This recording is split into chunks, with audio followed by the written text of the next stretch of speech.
येर पत्र पुष्पफळ हे भजावया मीस केवळ वाचुनी आमुचा लाग निष्कळ भक्ती तत्व. उभी आहे 396 अध्याय आहे 9. भगवंत असं सांगतायत की अरे अर्जुना, मला काही तू अमुक पाहिजे तमुक पाहिजे असं माझं काहीच म्हणणं नाहीये. मी फक्त भक्तीला खूप महत्त्व देतो. आणि कसं आहे की पत्र पुष्प फल किंवा अजून काही त्याच्या अनुषंगाने येणारी दागिने किंवा जो काही भगवंताला तुम्ही जे काही अर्पण करता ते माझ्या दृष्टीने महत्त्वाचं नाही. कारण असं असतं की खूप लोक भगवंताला फक्त इतरांना दाखवण्यासाठी किंवा आपला मोठेपणा दाखवण्यासाठी जडजवाहीर दागदागिने भारी भारी पोशाख खूप मोठी पूजा साग्रसंगीत अगदी अनेक लोकांना बोलवून ते करत असतात, त्याचं प्रदर्शन करतात. आजकाल तर प्रत्येक गोष्टीची जाहिरातही केली जाते. पण भगवंत प्रत्येकाच्या मनातला भावही जाणून असतो. आणि म्हणूनच ते सांगतायत की मला ह्या कुठल्याच गोष्टीचे महत्त्व नाहीये. मला फक्त तुमच्या मनात जी भक्ती आहे तीच महत्त्वाची आहे.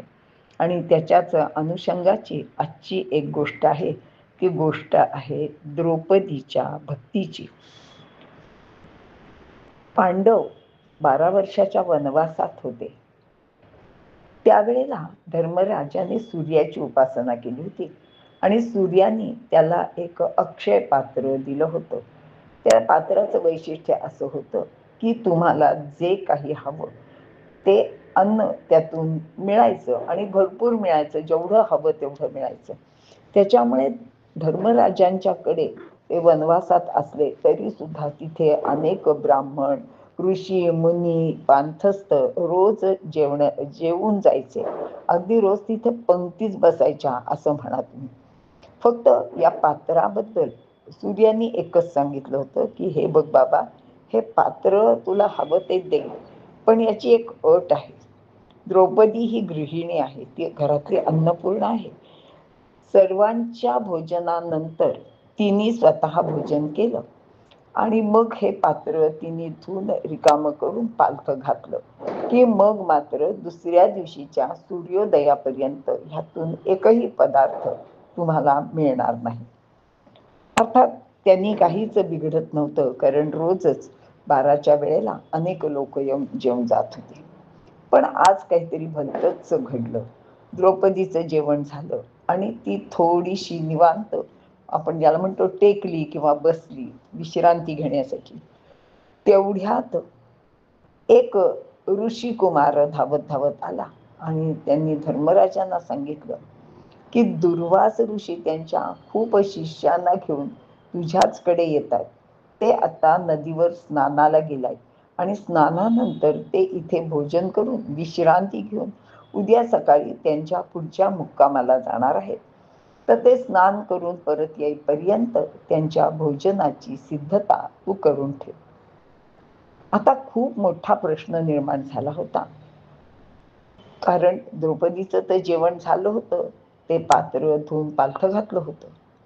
काय करायचं बरं? दुर्वास ऋषींना त्यांच्या मनासारखी एखादी गोष्ट झाली नाही तर आपल्याला सगळ्यांना माहिती आहे की ते काहीतरी भयंकर शाप देणार आणि मग त्यातून काहीतरी भयंकर निष्पन्न होणार.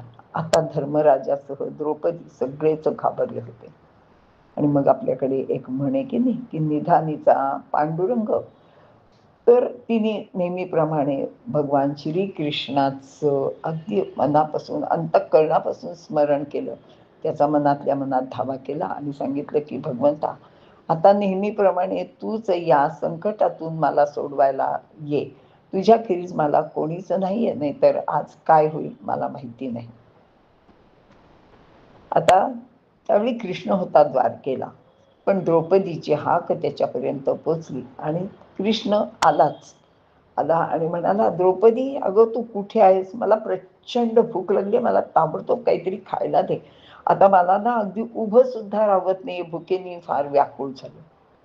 आता आपण म्हणतो ना दुष्काळातला 13वा महिना. आता ह्याला कशाला बोलवलं आणि हा काय म्हणतो?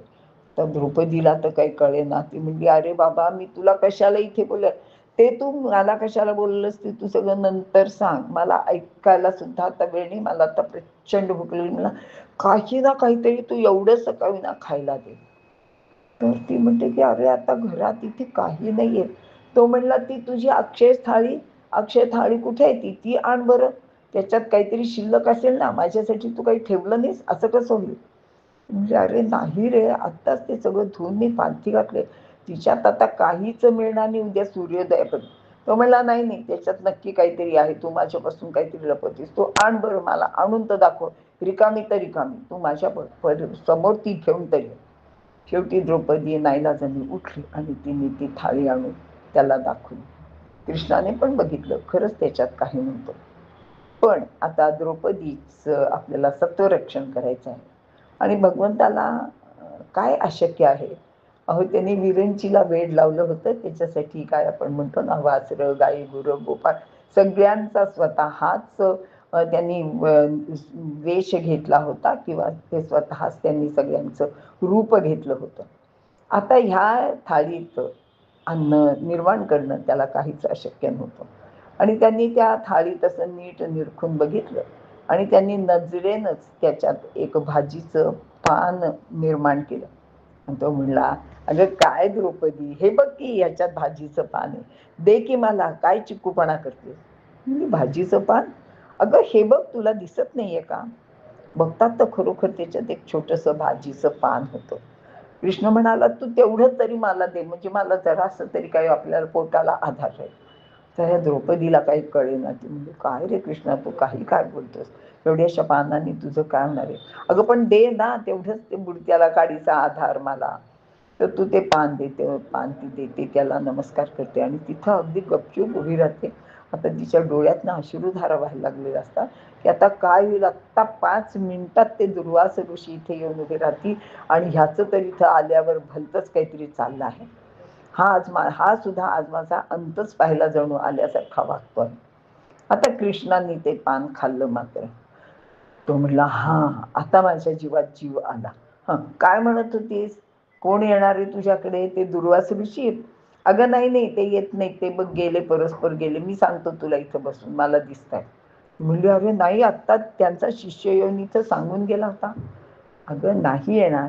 मग तो काय करतात, सहदेवाला आणि भीमाला पाठवतात की जा रे, ते नदीवर स्नानाला गेले, त्यांना बघून ये बरं इकडे.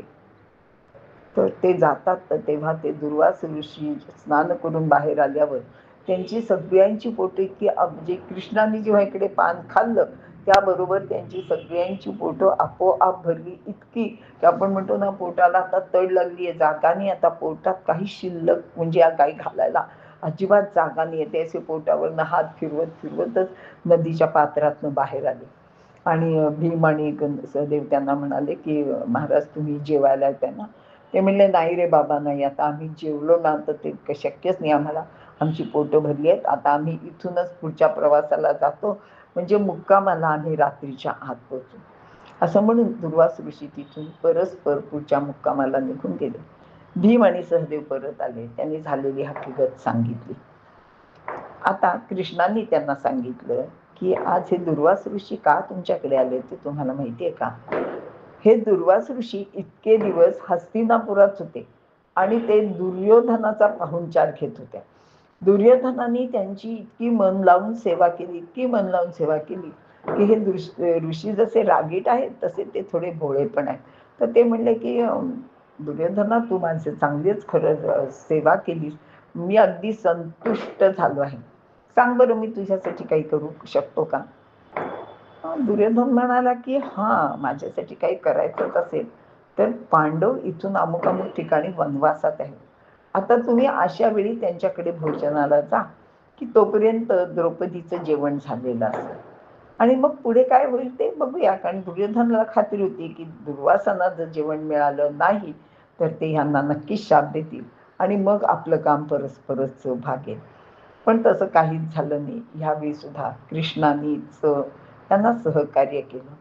तर इथे एक लक्षात घेतलं पाहिजे की ते जे पान आहे, तर भगवंत म्हणतो की मला तेवढंच सुद्धा पुरेसं आहे, पण तुमची आतली जीवनातली भक्ती आहे ती महत्वाची आहे.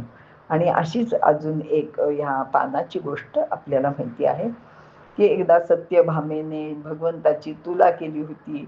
कृष्णाच्या सगळ्या त्या द्वारकेतलं सगळं सोनं नाणं सगळं काय संपत्ती होती त्या तागड्यात घातली होती.